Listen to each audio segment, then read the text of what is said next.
welcome to the first episode of the Sinsanity branch of the podcast that centers around the outdoors. Mostly hunting, though. But anyways, so what we got on tap for today, we are going to go through a brief little recap of mine and Jay's and Graham's season. Jay's recap's going to be a little bit longer because he was quite a bit more successful than Graham and I, even though we all had our fair shake of big deer this year. Every one of us had a shot at a deer at least 160 inches or bigger. It's just a matter of whether or not it worked out, I guess. We got some funny stories to tell, and just it's going to be a little bit like camp life, deer camp life on this one. So sit back, relax, and enjoy some good storytelling just like we're in deer camp. Here we go.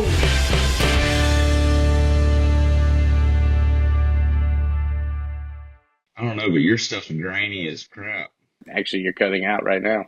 It looks good to me. That's what they all say, man. All right, how am I now? There you go. You look good now. Yeah, I fixed that. I cut the Wi-Fi part out of it and ran the cord directly to my laptop. It took you that long to figure that out? Oh, it's Wi-Fi. It should bloody well work. I got 2 extension cords running in this room right now. That's the extent of Jay's technology. All right, Bird. Why don't you start us off? What'd you run into yesterday? What are you talking about? Well, I Scrappers? figured we'd start with a recent story, and that was a pretty funny one. Oh, man. So we hunt in Pillbillyville. It's rough. It is Pillbillyville. And so the gate on the farm we hunt's got 2 chains on it, and one of the chains, the links are too small for the lock. So we just kind of wrap that chain around, and then the other chain we lock the gate with, obviously. Well, I did that, left, came back about a week later.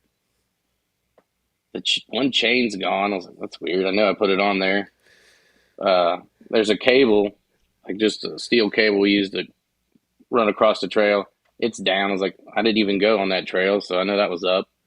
And there's a bunch of, there's like a hacksaw and then, just pieces of metal. Look like it's wheels off a grill, like a grill frame to a grill.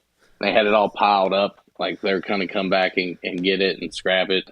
They went through all that trouble for like 25 cents worth of stuff. It's like, why? I'll give you a quarter, or just leave my stuff alone. Just leave it alone, man. I don't even lock my doors anymore, because it costs. If they break my window, that'll cost me more than what they could ever get out of the inside of my truck. Like, there's nothing in there, so just open the door. You can have a look, take a phone charger, some change, but I never keep anything valuable in my truck, just because I'd rather them just open the door instead of break my window. Well, they still don't do that even in Ohio. I mean, my truck got broken into, and they stole, like you're saying, like 2 pairs of sunglasses and a log of dip. And I had 3 turkey decoys that one of those decoys cost more than both pair of glasses that they took. And they didn't even touch the decoys in the back of the truck. I got a feeling them boys don't turkey hunt. They're breaking into your truck, man. You've had a couple run-ins over there with that. I had the deal with the truck tires in that place. What was that? That wasn't last year. It was the year before. A couple years ago, yeah, where you got all the nails in your tire. Dude, I had to get 4 new truck tires. Before we met. Yeah. Andy and them were down there looking, trying to find nails. I mean, I took it to a buddy of mine who owns a tire shop there in Union. He's like, yeah, you're going to have to get new tires. We can't plug 100-something holes. I was like, 100-something? He's like, yeah, that's how many nails we found. They were roofing nails, weren't they? Yeah.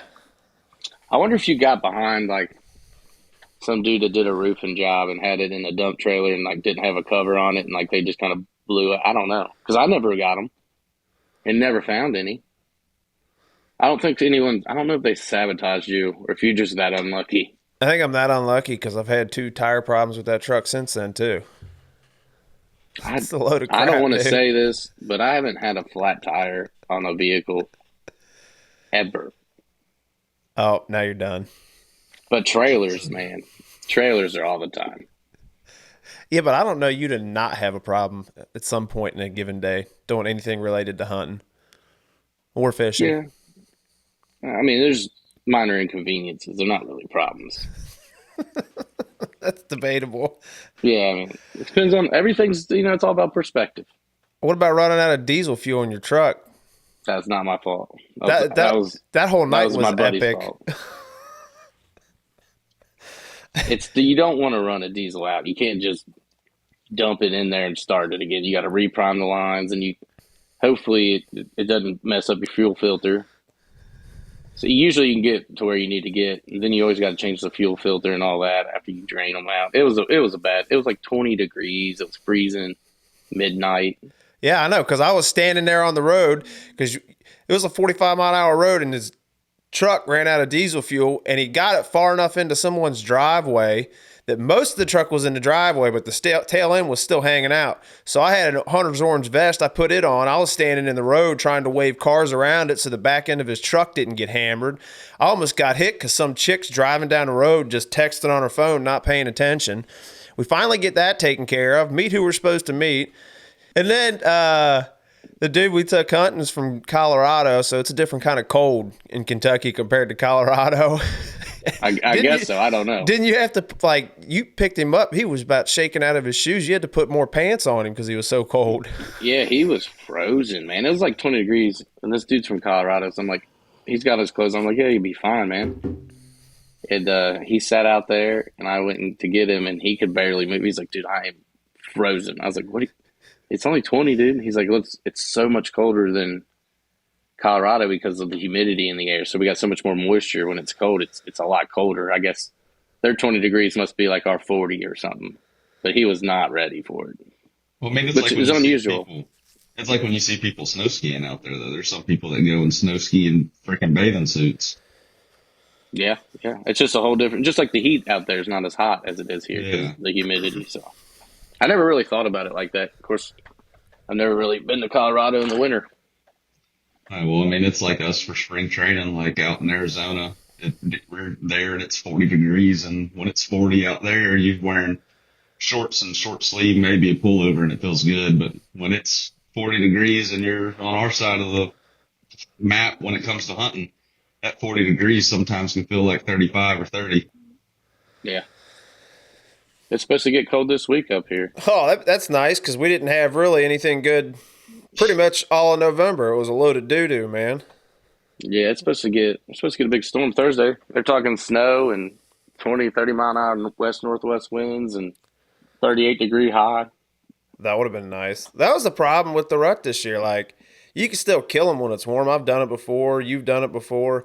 But there were, no definable, really, hard definable cold fronts, good ones. There was some stuff that, cooled it off a little bit, but that's it. It kind of made it hard for seeing rut activity during the day. It was like we had that one good day that me and you sat all day, and we thought it was going to be perfect just from the way the weather was because it was the coldest day that we had. And it is almost like the weather got good and the deer just locked down and they just didn't feel like moving.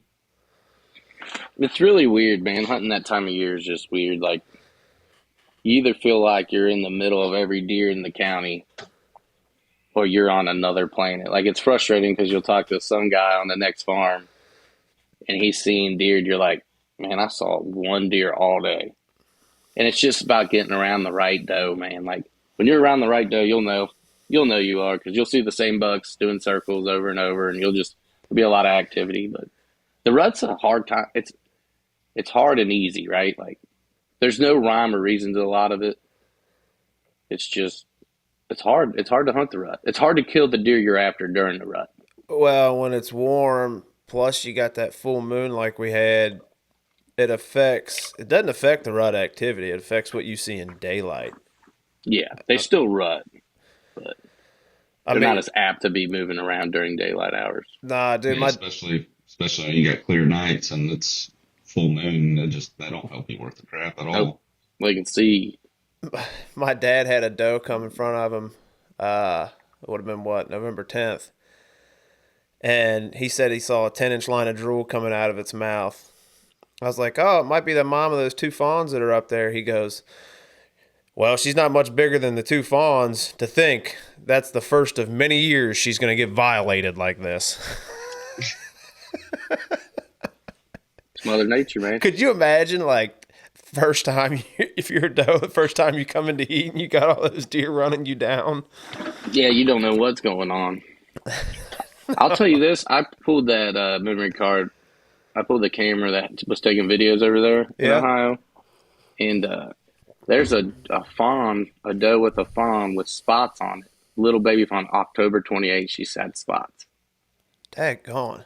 I'll send it over to you. It's pretty neat. But it's weird. I've never seen one that, like, I don't know if she'll make it through the winter. She's little.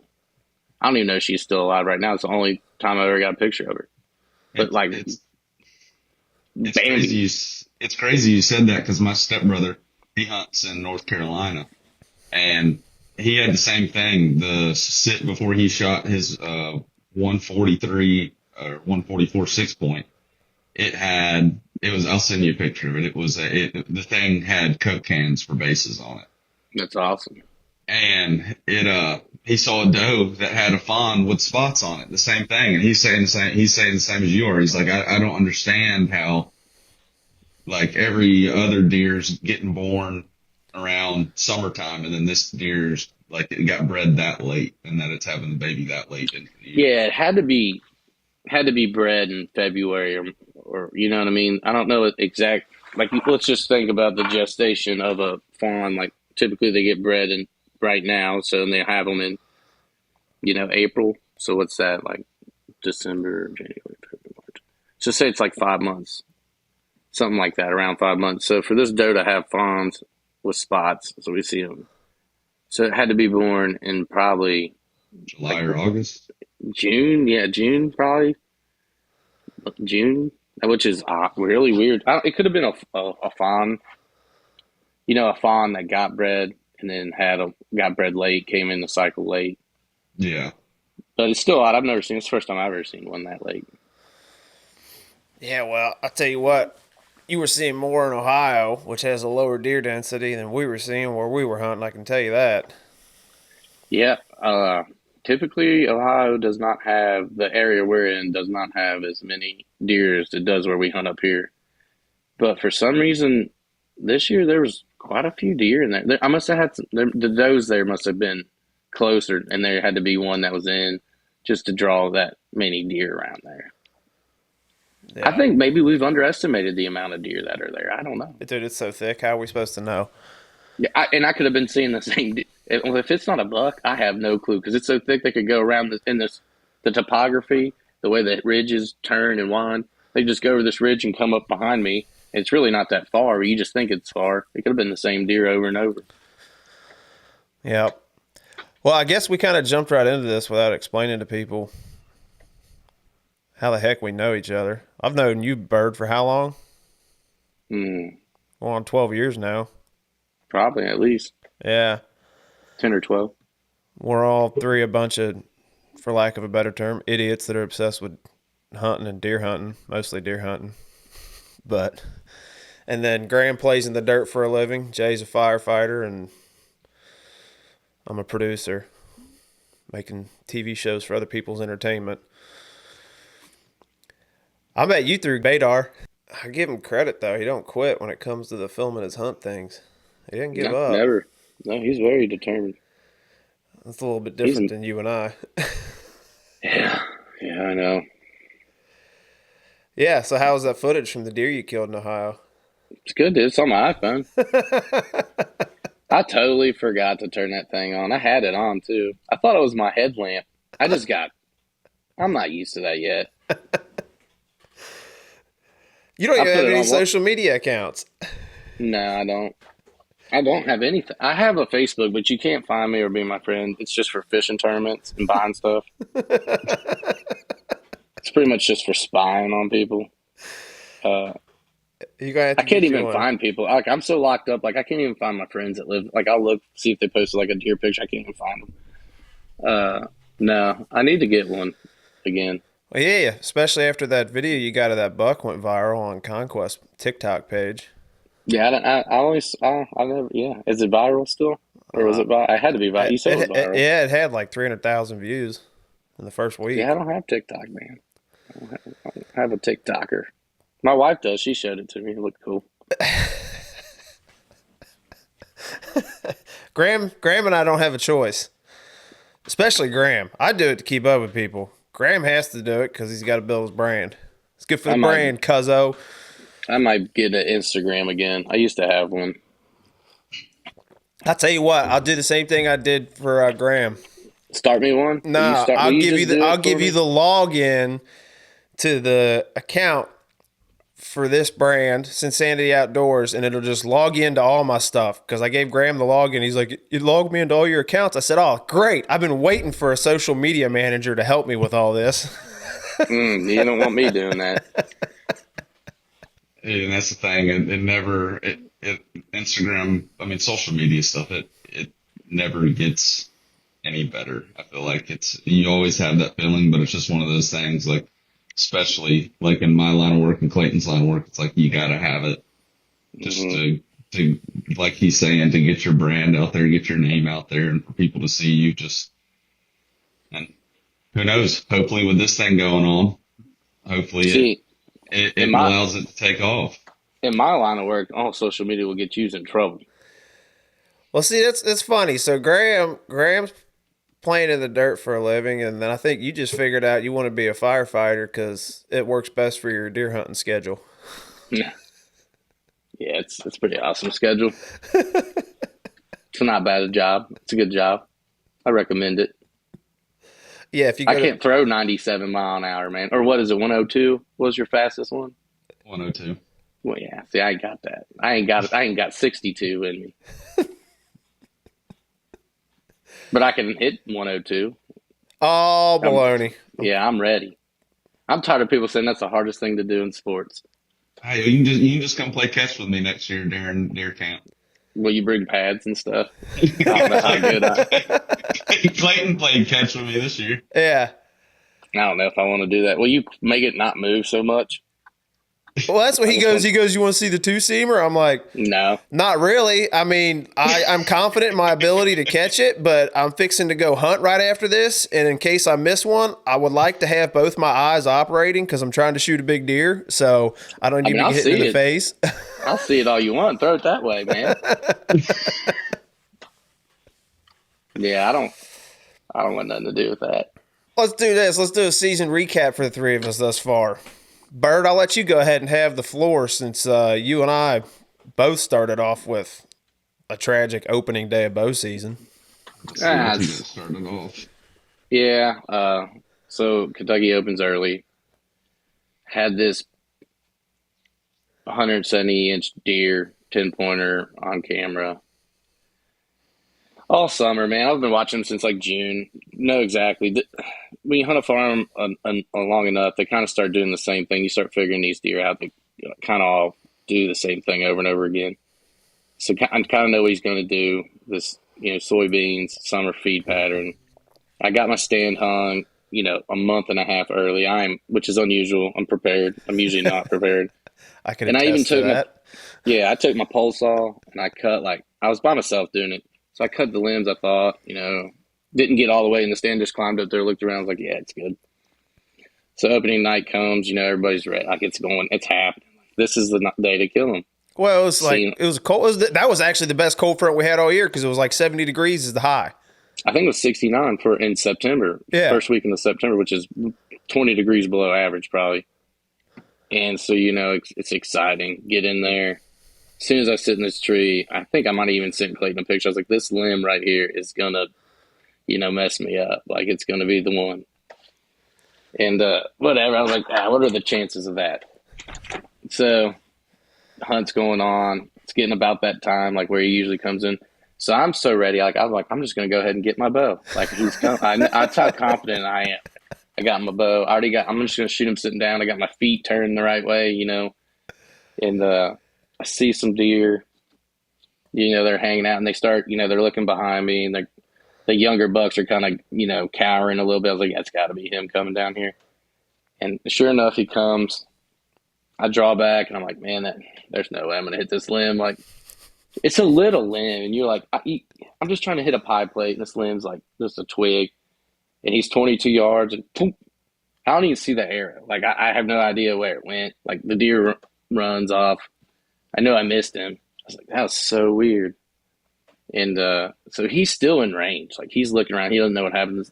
The deer kind of scattered a little bit, and they just kind of start filtering back through. And I was like, well, I'm in panic mode, right? Like, you just lose all senses. You're starting, like, I get another arrow. I'm ranging him. He's 30 yards. Like, I can shoot. And now I'm not. I got tunnel vision, pull back. This is my second shot at a 170-inch deer tonight. Shoot. I don't even know what I hit on that one. I've never found that arrow. I have no idea where it's at. But anyways, where the deer was, I had a cell camera there, and I could see the picture. Like, the picture came through after, and I can see my arrow at his feet. Like, I can see the feet in the picture and my arrow, and it's pointing at me. So I hit something on that one. The other one, I know I hit something because it went into orbit. And he blew and ran off. And I was, at that point, you're like, he's not coming back here. Like, what a complete debacle of it. Like, such a sure thing. Like, just messed it up. Like, just totally blew it. And so the next day, I'm just trying. My wife's pumping me up. She's like, "You're good. Yeah, get back in there." So I'm back in there, and he doesn't show up. So now, like, I'm really bummed. And so I got my cell camera on there, and he didn't come that day at all. And then the next morning, he didn't come. And then that night, he came and he shed his velvet. So I think he was shedding his velvet, and that's why he was off for a day. And then the next morning, I was working, and he came in at daylight at 7:30, and I had to go. I had something to do that afternoon, so I left work early to go. We actually closed on 14 acres, me and my wife, and I brought my bow with me because it wasn't too far from where I hunt. So I went as soon as we got done closing, and I was like, I think he'll come. He's daylighting again, so I slid back in there, and but I was ready this time. Sure enough, get in the stand, same exact thing, except the outcome was different. Like, I knew where he's coming from perfectly now. I was ready. About the same time, like 30 minutes before dark, he comes walking in there. I stop him sooner, 22 yards, and I'm not going to lie, I rushed the shot. I mean, I did. I hit him a little low, but, I mean, I plugged him, and I saw him. I mean, I could see the exit was down out the brisket because of the angle, but he was bulldozing out. This story gets better too. He's bulldozing out towards a pipeline cut. I'm watching him bulldoze out there, and I see him just, head over heels out there, and I'm like, oh yeah. Well, I'm so pumped up with that I just get out of my tree stand, and I leave my bow at the stand, and I'm just like so excited to go get this deer. I've killed a lot of deer. That sounds like I haven't at all, but. So I get out there, and I can see his rack, and I'm like 40 yards. I can see his rack in this pipeline grass, and all of a sudden it turns and looks at me, and I'm like, oh my gosh, he's still alive. Like, there's no way. So now I'm like, I gotta shoot him. I don't have a bow. Why don't I have a bow? Because I left it at the tree like an idiot, which is like 50 yards, 60 yards away. So here I go running through the woods, like tripping over sticks. And meanwhile, the deer gets up, and he can't really move. Like, he's kind of walking off, and I can see he's hurt pretty bad. So I get all the way over there. I'm out of breath because I'm out of shape. Run back. And by the time I ran and got my bow and got back, he expired on his own. Like, I was getting angled to shoot him, and he already was done. I just note to self, like everybody tells you, like, wait a few minutes, even if it's a good shot, maybe give him 10, 20, 30 minutes. That would have been real helpful. It's fine because I still got him, but it was just like I called my wife, and then I don't think I hit a step coming out of that tree. I think I just slid out of that tree. That's why you became a firefighter. You wanted that stand exit to be real quick. Yeah, I was out, dude, for real. I didn't my safety harness was up there still, and like bow hanger and everything. You did everything. Yeah, I left it all, man. It was like a Tarzan grabbing a tree on the way down. Yeah, just tree surfing. Just grabbed the limb and just went to the bottom. But I just looked like a little Wookiee, running through the woods, trying to get my weapons, Yeah. But anyways, it's all right because it worked out. Yeah, well, Meanwhile, that happened to him on opening night. And he killed a couple days later. But while he was missing that deer twice, I had my own debacle at the same time. We both had a deer pegged all summer. Both were super ready in advance, and neither of us were able to capitalize the first night. At least you finally got revenge. That doesn't happen though. You know how that is. That usually doesn't Yeah, happen. but what did we learn? Just because that deer blew at you, he didn't know exactly what happened. He still came back. Like, you can't just say it's over. I mean, look at my deer. So, long story short, you shot yours. Yeah, mine was patterned, and I went in and I was like, it's gonna be 69 degrees. The wind's wrong, but I'm hunting in a banks blind where I can close the windows to keep my scent in. I was like, I can do it. So I got in at like 1 o'clock. I thought it was gonna be nice and comfortable in that blind. That sun was beating down on that thing. I was roasting like a chicken in the oven, dude. I lost 5 pounds of sweat alone on that sit.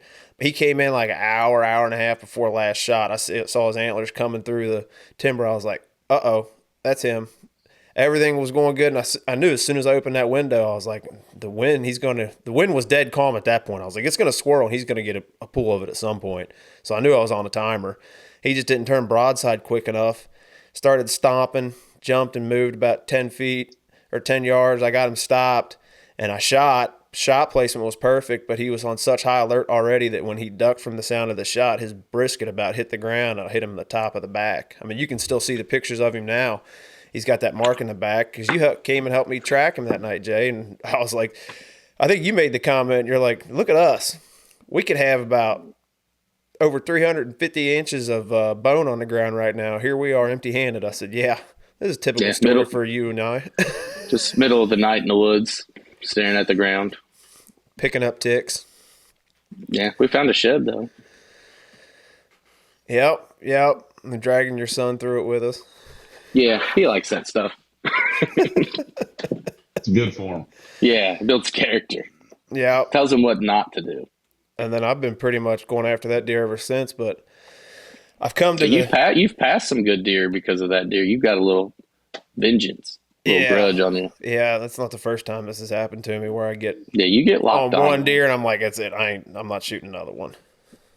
It's going to have to be something special. But speaking of that, I do believe Graham kind of knows that feeling now. Oh, yeah. I mean, that was like after this year with the drop time buck. I mean, went and did a hang and bang with my saddle stand first night. It was the first afternoon sit. And, I mean, had good activity. Didn't see big boy. I mean, saw probably 12, 13 does, had 3 young bucks, one 8-point. Young 8-point. I mean, he was probably a 2-year-old, but the way he did it, I was like, oh, if there's a shooter that comes out and does it this way, he's going to be 28, 30 yards away. I mean, it's going to be perfect. Went back the next afternoon, and normally the deer moving out there around 4 o'clock, coming out to get in those cattle fields to feed around those acorn trees and stuff. It hit 4 o'clock. I had a couple does to my left come down, but normally there's a group to my right because I was sitting in a little ravine looking up 2 hillsides. And, man, I just kind of got to thinking, I was like, well, if they're out here somewhere, they're just not here right now. I was like, so I'm going to pull my rattle bag out and see what happens. I pull the rattle out. I hit it hard. I'm putting it back in my bag. I mean, my hand's literally right here about to drop it in the bag. And the next thing I know, I see 2 does from my right side come out. And this was at like 5 o'clock. 2 does come running. Another doe comes running. A 4-point's chasing those does. 2 more does come behind the 4-point. And then I just see freaking horns. Just monster. Never seen a buck that big on the hoof. And he just comes chasing. I text Clayton and his dad. I'm like, he's chasing does. I don't know what to do. Well, albeit on a delayed response, kind of like my internet connection on this podcast this morning, because you were down in a hole. Yeah, I had maybe 1 bar at times, and so I could get their text messages, but it'd take mine 5 minutes to send out. So I'm texting them, and Clayton. Then I finally see a text from Clayton. Like once he stops chasing, you see him milling around like grunt. And so I was like, all right, put my phone up. He starts milling around. The acorn tree stops chasing does. So he's back behind me to my right. So I turn this way, grunt towards the woods twice. He sits there feeding for like 10, 15 more seconds, picks his head up and just turns his head right to me and just starts following the tree line right down to me. He's coming in. I'm shaking in my boots because I've never seen a deer this big on my hoof. I mean, the funniest part is the whole time I'm shaking, both my arms are doing this and my right leg is the only one just thumping on the damn stand, just going crazy. And so I'm sitting there, my right leg shaking this whole tree. This deer's coming up, and I mean, he's not really paying too much attention to the tree shaking. And he's on the just Sasquatch up there. Don't worry about it, bub. Yeah. Well, the only thing that was in my benefit was I had about 10 cedar trees to my right that was blocking that whole lane of him walking, so he couldn't really see nothing. So I see him walk. He gets to those cedar trees. He's walking up. He gets about halfway down that line of cedars. So I start drawing back, and I'm shaking really bad here. So as I'm shaking and I'm drawing back, my arrow is clanking in my arrow wrist going the whole way back. And so he starts slowing up. And so I was like, all right, now's my chance to get around the tree and be ready for this shot when he steps out from behind these cedars. I lean left to get around the tree. My stand goes and breaks a piece of bark. This buck takes one big jump up the hill, turns, blows, and just stands there. He was at least 5 yards or less away from being in a shooting window at about 33 yards. And he took like 2 steps in my direction and stood there just trying to figure it out. And I mean, I'm literally looking around this edge of a cedar, and if this is the cedar tree, I could see like his top of his horn through the top of it right here. And he's just standing there, and I'm trying to like get around it, see if I have any type of gap to shoot through. I don't. And then he just turns towards those does and just walks back towards those does like nothing happened. And after that, they just chased around, and I slid out as fast as possible, trying to dip out of there so I wouldn't spook nothing. They're sharp, man. Them big ones are sharp. I told him. After that happening, I mean, I realized some of the stories that I've heard and the stuff I've heard y'all talk about, like when you have your first encounter with a deer that caliber, it does something to you when it doesn't go your way. Well, not only that, like once you're in the woods from then on out and you see a buck, it's one of those deals. Like when you know, it's just like, it's instant. It's like, oh, shooter. That's it. Yeah. Yeah. Yeah. If you have to think about shooting one, like you're talking yourself into it, you probably shouldn't shoot it. Yeah. Yeah. It ain't him. But like the ones you see, you're like, yeah. Unless it's like your Ohio deer. Yeah, I'd have to talk myself into that. But it was like the next shit I had when I had one of the young tens come by, and I saw him. I was like, oh, that's a good deer, but I was like, that's not one of the shooters. And then I'm sitting there, like you're talking about, like you're thinking about it, and you're trying to look through your binoculars, trying to figure it out, and you're just like, I don't think that's who it is. Like, I don't think that's the buck that I think it is. Like, I know that's a smaller buck, and then you just end up passing them, and it's like you're saying, when you have that first initial thought come in your head of like, that's not a shooter, or like, oh, is that a shooter or is it not? Like, it's probably a deer you need to just pass. Yeah, but it's all about what you want, right? That's what you're looking for. But yeah, that's usually my rule. Usually, if I gotta think about picking my bow up, I probably shouldn't shoot it, unless it's a mature deer. Well, right? Like you gotta do your thing. Why don't you go ahead and finish your story from the season? How'd that last day in Ohio go there? Well, it was actually my first day back. So I went for the first week, me and one of my buddies, and we brought a camper and camped out and everything, and he had a farm to hunt about 20 minutes away. And he actually did really good. He killed one on that 80-degree evening. Nice 140-inch 8-pointer. Good deer. And the weather was terrible, like you guys were talking. Our first week of November was bad. It got decent Thursday and Friday. And I had some good hunts, but then I ended up coming back Wednesday, the 13th or 14th. What was Wednesday? It was the 13th. It was the 13th, yeah. So I went back on the 13th and got over there and got in the, I didn't want to push too far that day, so I got in the closest stand. And immediately, as soon as I got in, I actually left my rattling horns in that stand. So I was like, well, maybe I'll hit them together. Just try to cover the noise of me coming in. And I hit them together, and I immediately hear a buck grunting, like coming right from the way I just walked. And it's got a bad limp. I got a video of it. Clayton's got it too. Nice buck. Like, I don't know. What do you think, Clayton? 135 inch? Yeah, young buck. Yeah, Clean young, 10. though. He's going to be Massive. good. Yeah, but he looked like maybe he got plugged in the shoulder or something. He just was favoring his left shoulder. He didn't want to be on it.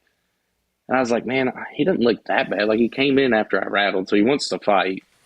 He's grunting. He made a scrape and a rub. I was like, I'm going to let Mother Nature do its thing. Like, I just, see what happens. Hopefully he makes it. He's a nice deer. And there was all kinds of activity around me after that, like does, spikes running around, doing their thing. And then at probably about 7:45 that morning, the buck I ended up shooting came up, and I watched him. I took a video of him, sent it to Clayton. I was like, that's the one I said I would shoot, like one of the mature deer. It's not really a big buck, like big rack or anything, but a mature deer, cool rack. And he's up there, and I sent it to my wife. She's like, isn't that one you would shoot? I was like, yeah, that's one I said I'd shoot. But so I was like, just let him go. I let him. He did his thing. He went off, and I was like, I'll tell you what, if he comes back in tonight, I'll shoot him. Like, that never happens, right? How many times you've been like, oh, he'll be back? Like, no, he never comes back ever. And of course, you told your wife that. Yeah. Oh, yeah. Well, I've been sitting on that hillside for a long time too, and it's a mature deer, and so the hunt, it kind of died at from 11 to like 4 o'clock was just nothing. It's a little hard to sit in a tree stand. But anyways, I did it, sitting there, 4:30-ish, looked to my left, and there he is again. I was like, he must have made a perfect loop, because he came in the same exact way. And I was like, well, not this time, man. Like, I'm sorry, but I'm going to try to, I'm going to shoot you. So he's at 45 yards, which is a pretty long shot in the woods. I cut shooting lanes. It's a wide open shooting lane to him. It didn't have a little limb in it this time? No, I cut trees out of the way. And it's wide open. And it's a pretty far shot. I shoot my bow quite a bit. And he wasn't nervous, wasn't alert. If he's nervous or alert, it's a lot different of a shot. But he's just kind of milling, looking around. He's preoccupied with some other deer, broadside, and I let it fly. And I thought I hit him perfectly, but I ended up hitting him a little forward. But it went through, I'm not going to say I shot through the shoulder blade, because I don't think you can't really shoot through the shoulder blade. He got into the cavity there, and he only went about 50 or 60 yards before he piled up. I actually found my arrow, because he broke my arrow. I found it yesterday. So, but he's a nice dude, man. It's over there though. When they clear that ridge and go down that hill, man, that's when the work starts. Ooh, dude. It's pretty much how far down can I drive my buggy? Like, how many trees can I run over? You can get about 10 feet off the main trail. I gotta be surprised. Pretty far. How long's your rope? Dude, walking up a clear path one of those hills sucks, let alone having to drag a deer out through all the downfalls and briars and everything else. Yeah, that's the thing. That farm's been logged in the last 10 years, so you can imagine. And then the ash trees around here have all died.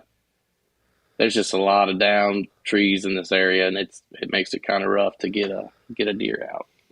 Well, that's why that area is producing the deer that it is, though. Yeah. It's thick. It's nasty. The wind swirls. It's got all the ingredients to keep one alive. That's the biggest thing, I think, is that deer getting some age on them. And over there, they have that opportunity. Well, I think Kentucky's gun season's like a rule change away from us having more consistent big deer like they do in Ohio. And look, y'all like archery hunting as much as I do. I prefer it over gun hunting.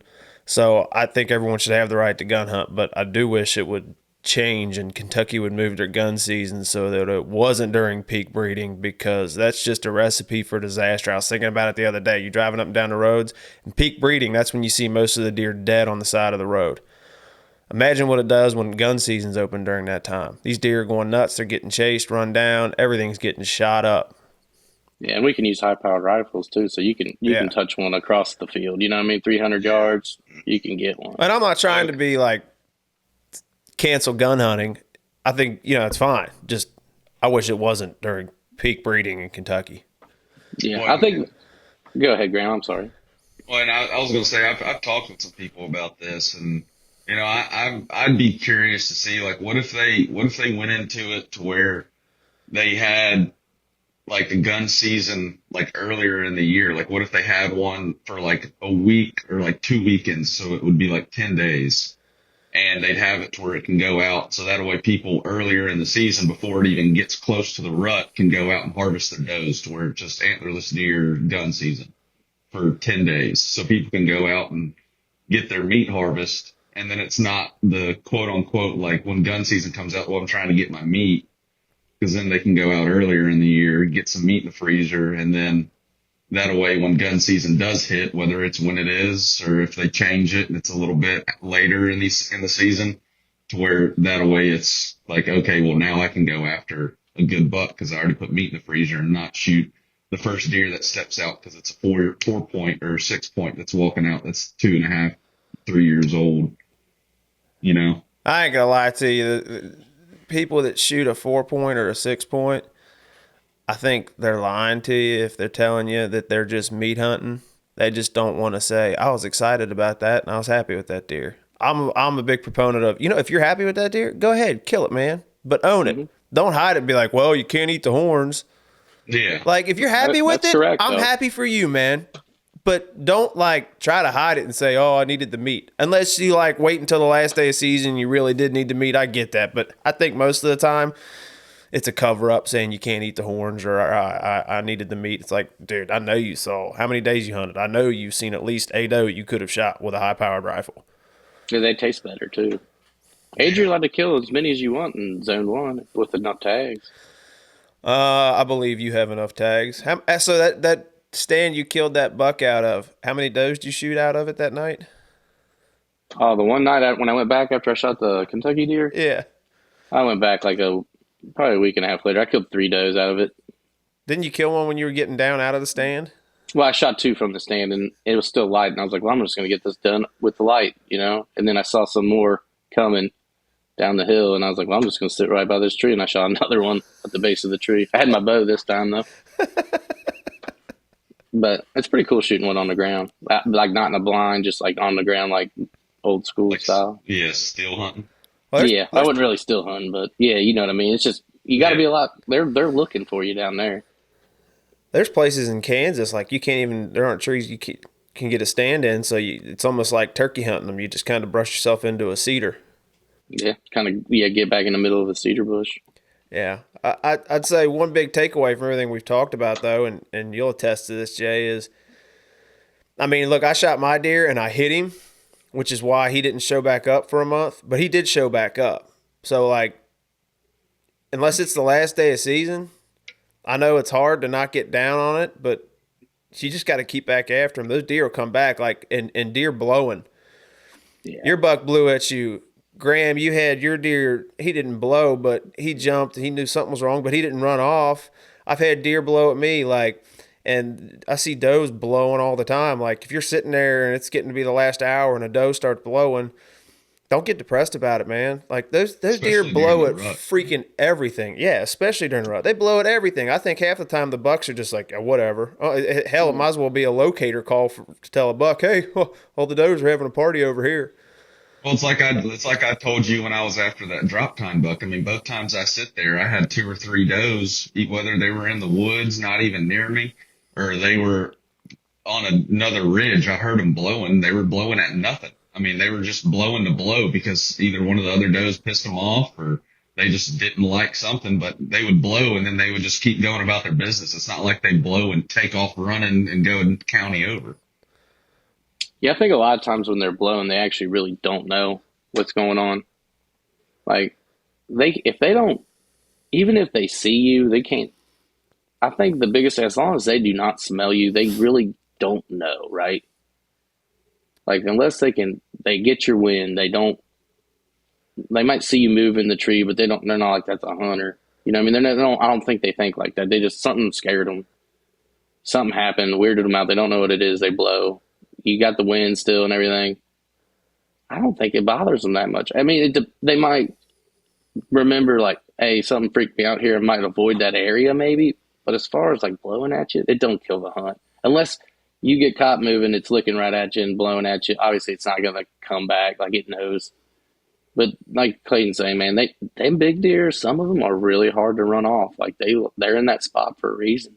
And you can go in there and kick them out. And in 2 days, they're back in there. Oh, heck. And it also builds confidence in their spot. Like, well, something came in here and I got away again.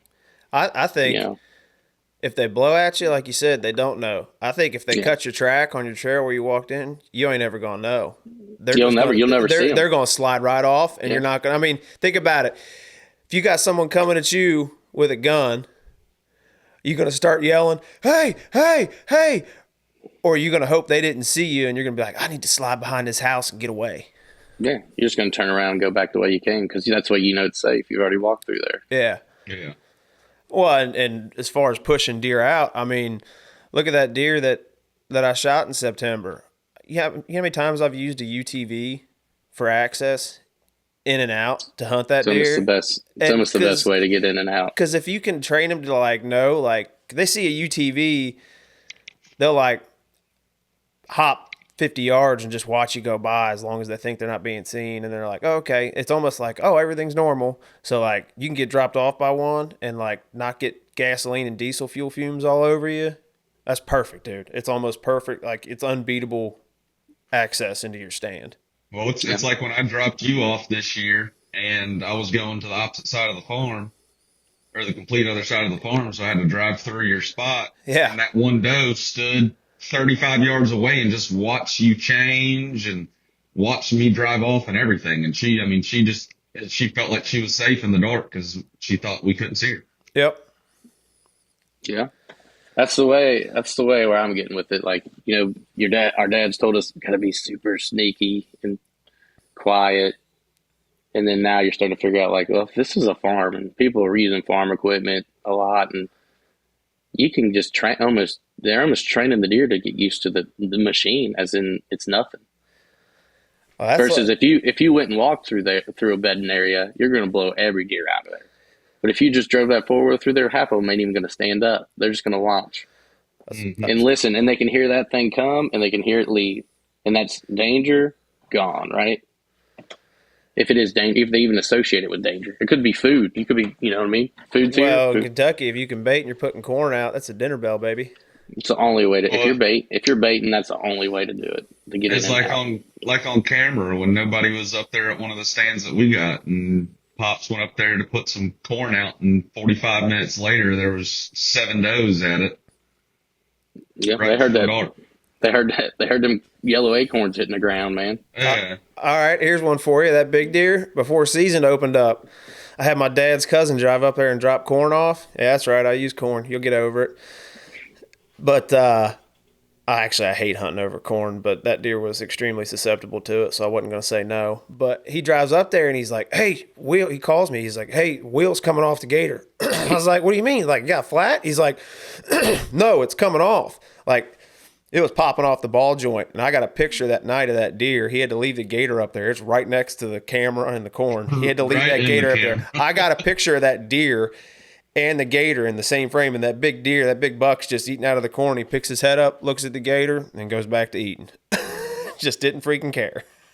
They never got killed by one of them, that's why. Yeah, that's why I was telling you. I was like, best thing you can have going is someone logging your farm, and you go in there smelling like farts, Diet Mountain Dew, and gasoline. Deer's not going to care because he's used to loggers been in there all summer long. Yeah. Mm-hmm. Well, here's something that some people might be interested in. What would y'all say pre-rut is some of them like that? What's that sign that y'all look for? Like, what's your main sign that you're trying to find when you're out there in the woods? Well, what's your definition of pre-rut? You talking about like let's say peak breeding's the 10th to the 15th of November. Give us dates. How about that? So let's go like that Halloween time frame, that like week and a half, 2 weeks before. Scrape. You give me a scrape and rain, you get in there right before the rain quits, and he's done. I mean, Yeah, I had but not like a field edge scrape. Like we're talking, like in the In woods. the woods. In the thicket. and yeah, like you're gonna have to sneak in there because he ain't too far from it. Kind of scrape. I mean, that Yeah. happened to me this year. It was November 6th. We had rain. It was supposed to quit at like 11 o'clock. I had to drop a doe off at the processor, and the rain quit an hour early. I was like, I'm going to slide into this stand. There's a scrape line here. This buck's going to be coming through. And I'm driving back from the processor. The rain quit, and I was like, oh, no. I went and checked my cell camera, and I'll be doggone as I'm driving back if that buck's not walking 10 yards in front of my stand. I mean, I got a video clip of it. I could have peed on him. He was so close. That was the day I was driving back up too. Yeah, because the rain quit early. I didn't get in early enough. He beat me by 30 minutes. Otherwise, that That one deer- behind the cabin. Yeah, actually, I think I got that video. Let's see, where's this Yeah, at? that was the one. That was the one where he had. That wasn't the one where he had the bush on his head, was it? It is. Or that was, Yeah, it let me is? see if I can find this video. He's got a bush on his head. You could tell he was raking something, but there's a whole scrape line running up and down that finger. I mean, they're scrapes this big, just lined up every like 10, 15 yards. Yeah, ridge top or logging road scrapes. Oh, here we go. Media. Check this out. He beat me by 30 minutes. But yeah, dude, you can get scrapes. You got to get in like as it's still raining, though. You can't wait and say, all right, as soon as it's done raining, I'm going to go. No. Because that's when they're coming too. Yeah, like anything related to killing big deer, if you think, man, that's going to suck, it's probably the right thing to do. It's like when we found that spot where the drop tine, after you had that drop tine encounter, Graham, we moved up into the woods. And mile and a half walk in. Yeah, you were like, how'd you access that stand? Would you walk up that drainage ditch? I said, nah, dude. Walk the paved road all the way up, hop the fence, and then cut straight in. You're like, that's like a mile and a half walk. I said, yeah, so? He's And like, it that's was going to raining that suck. morning. I was like, It was rain. It was raining that morning. I had one of his spare rain suits on. I might as well just walked in with no clothes on because I think I was wetter from sweating than the freaking rain walking into my stand. well, but it's like, do you want to walk through the field they're all out partying in and then make a bunch of noise going up through the woods, or do you want to stay on the road, them not think anything about it, you walk the paved road most of the way there and then cut straight to the stand through the woods, creating as little amount of noise and disturbance as possible? Yeah, it sounds crazy, but that's generally when you're like, oh, that's probably the right thing to do. Yeah. Yeah, usually the hard way is usually the right way to do it, man. Unfortunately, Yeah, but sometimes it's easy though. yeah. But The I walk mean, back ain't hard. It's the walk there because the majority of it was all uphill. yeah, but you got I'd to rather walk uphill than downhill. dude, you at Well, least got it's to walk different. a paved road. You should have, Yeah. if Clayton was a good buddy, he'd have dropped you off on the paved road. No, we were separate farms that day, you see. Yeah, but you could have woke up a little earlier. I had to wake up 2 I would hours have drove early. you over there. He'd have been in mad early, dude. It's a 30-minute drive just to get over to that farm. Oh, I'd have done it. That's what real friends would have done. All right, we'll call Ricky next time. Is that dude from who's Ricky? Ricky's the guy that he cuts our grass sometimes, but he runs some of the cattle over there on that farm. All right, never mind. Yeah, so. All right, so you talk about that. So we said scrapes. Once you hit November, like 5th, you don't really know. It's pretty much hunt benches, funnels, saddles, or the right group of Three does. crossings, yeah. You want to get Just covering into, the big corridor areas. yeah. You want to get, and they'll turn off the scrapes some. They'll be coming back on them now that it's the 19th. They're probably back on them now for a few days, but Yeah, you'll just see it. You kind of can judge the cycle. You'll see the scrapes, and then you'll see them die. So in like 4 or 5 days they'll probably pick up, and then 2 or 3 days they'll die. yeah. It's just a cycle. You can't time it, right? Like every year you try to time it, it does occur the same time roughly every year, but when they lock down's the part that's like, they can lock down. I think we were talking, I think they found some hot does early this year. And they stayed on them, and then the And weather wasn't yeah. right to keep them up moving all day, Yeah. far and wide. They'll move in the daylight, but they're not going to go as far and as wide. Well, it's 'cause, Typically, like, the biggest things that we had moving were the young bucks. I mean, it was like the young bucks were moving around all day because the mature bucks were pushing them off the hot does, and they were just trying. I mean, to I saw him. I trying to saw find one, something. and that's the thing about lockdown. You got to get where you got to tuck in close to the bedding because they're going to be cruising tight to the bedding areas. Not only that, but if you want to catch one like with a doe, get where it's thick and nasty because he's going to try to push that doe either where he can see anything coming from a long way and he's still got some cover like a CRP field or a field with some tall Johnson grass, or you got to get into where it's thick because, I mean, it was like November 3rd, and one of our mature bucks was with a doe. I saw him with my binoculars, and he was in the thick honeysuckle, pushing little bucks off and then just pushing her right back into the thick stuff. Yeah, they like to take their does away. They don't really want them around a lot of other deer. They'll keep them in like some weird spot. Like I've seen them just in the fence line. Just hold one down in a wide open crop field, just a brushy fence line, and they'll pin her down there. Like he said, they got the doe pinned. They can see what's coming. They just take them to odd spots. Usually where they bed is they'll take them back there. They'll try to, but sometimes them girls get a little. They'll just do what they want sometimes. Well, now with that being said, what about now? What's your strategy now? Going, it's what, 19th of November?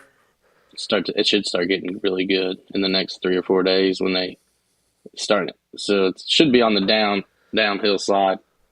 So they should, in theory, and what I've noticed on my cameras is like from November now until like the 26th, they start looking for the last ones. So now they've got them. It's not like the pre-rut where they're just wanting to get one.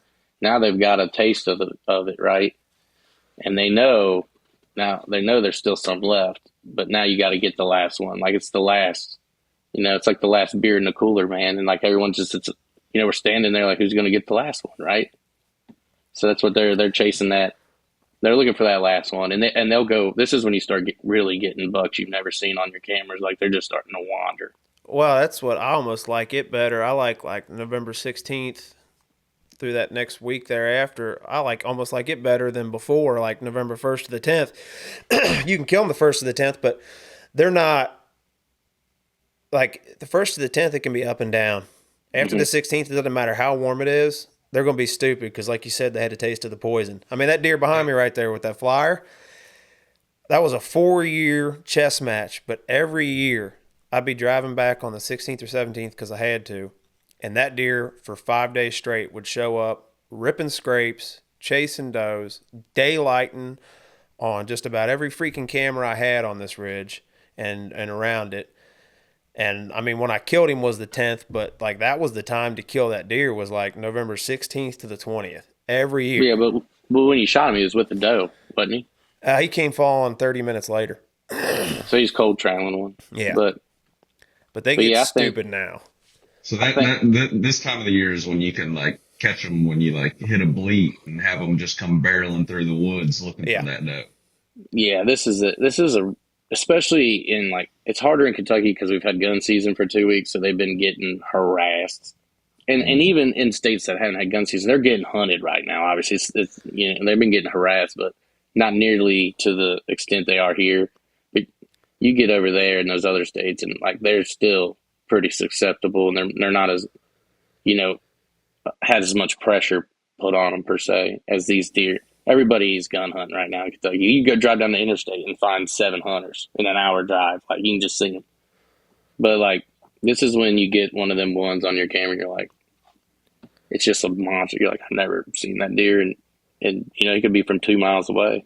And he'll stick around for 4 or 5 days. That's what I noticed Especially about if you this got deer. one. That deer there, he never lived on me.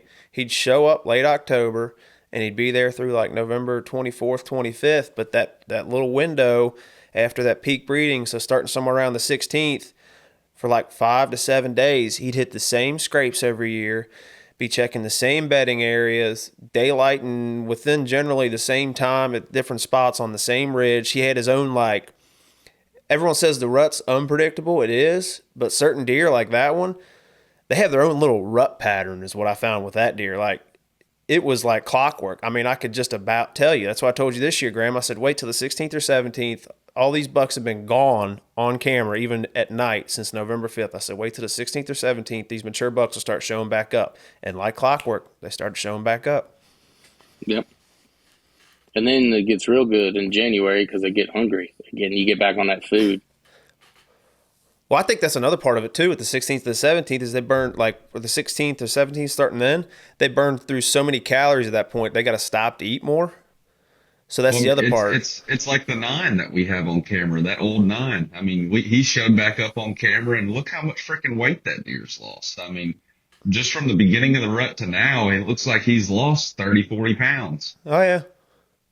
Yeah, they get it. They need to beef back up. Yeah. I mean, late season's almost like hunting them early season. Like once you're talking about the latter parts of December and January, I mean, you're hunting them on a food pattern. You're not hunting in the mornings because you can blow them out. It's evening sits for a couple Just hours. everything goes right back to what it was. So, and I mean, you would know that because you hunt down there where you got all the crop fields. Like I don't have any destination feed fields, which I got to fix. Yeah. We just didn't have time, but Yeah, and I'm tagged out, but my wife has a tag, and my kids, they hunt too some. And he sowed it all in wheat, so they'll come down there and maybe in January during that youth gun season we have them get one coming out in that wheat field. Anything green that time of year is pretty solid. Yep. Now, I do believe Graham has other things on his mind at the moment in relation to hunting. He wants to go duck hunting, don't he? Yes, he does. It ain't open yet. Sure. Thanksgiving. You're in a better spot for ducks than we are. You just need to drive west a little bit. It opens up Saturday in Arkansas. Does it? You going over there? Oh yeah, I'm heading out there for the opener. We're going to one of our secret holes that they've been going to every year. I mean, they've had days where they've killed 200 mallards out of this hole. It opens Saturday? Yeah. Buddy, when they got that front coming Thursday, they're going to get hammered in the Midwest. They're going to kill some mallards out Saturday morning. Don't be surprised if you pull into camp there Friday night and Jay stowed away in one of your little lockers in your truck bed. Yeah, hey man, I ain't real busy. Now we're going to the UK game Friday night. So Yeah, we'll get one. We'll get something set up and get y'all out here. yeah, come up here and shoot these big honkers. Well, you going to take him to rob the jewelry store? I know where there's some at. I got to go find them again. They moved around now, but they're still in the vicinity. Well, hopefully I'll be in Cincinnati during early goose and we can go get some good film of some jewelry getting smoked. Yeah, we can do that. How many bands did you kill? September? Yeah. 14. I think. It's like playing a video game and having a cheat code. Yeah, we killed 14. That's like you turkey hunting. We did that turkey hunting competition last year. It was me and Graham versus you and Abbott. I was like, I don't even know why I decided to do this. They're gonna win. Jay's just gonna drive up and down the road till he sees one out in the field, and he's gonna give Andrew that strutter and say, "Here, go get him." It was close. We missed one. We should have been done at like 7:15, and then we had to go get another one. I think the bigger reason Abbott was mad about it is because he said, "Man, I could have slept in. We could have just gone to Waffle House and then gone down there about 10 o'clock." I said, "Yeah, pretty much." Yeah, I like to refill, man, and that's a good spot to do it.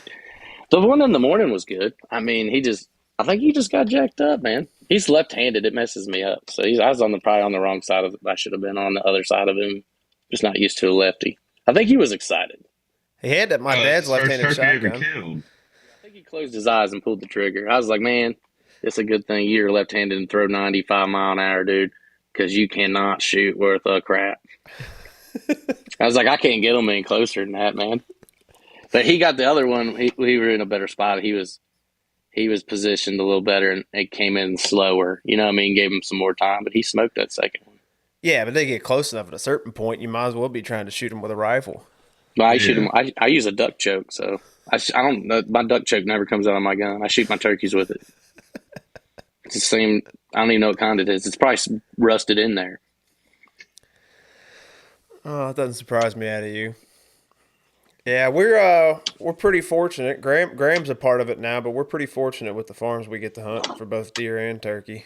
Oh, yeah. Is there a bunch over there? Your it's- farm's full of turkeys. it's The stupid, camera over dude. on that side, man, there's so many stinking gobblers over there. There's one hammer I saw when I was deer hunting over there for the first time.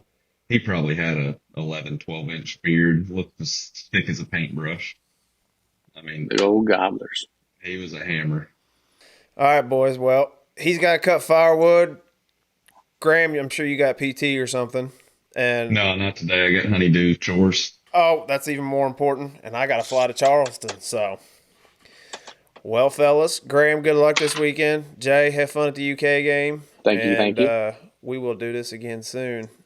I'm gonna be sending y'all some pile picks this weekend. Yeah, I like big stacks. Hopefully, we got about 130. Yeah, coots only. I still get to see coot in the Arkansas timber, so ain't gonna put it past them. You guys be good, all right? All right, see you, All right, boys. we'll see y'all, fellas.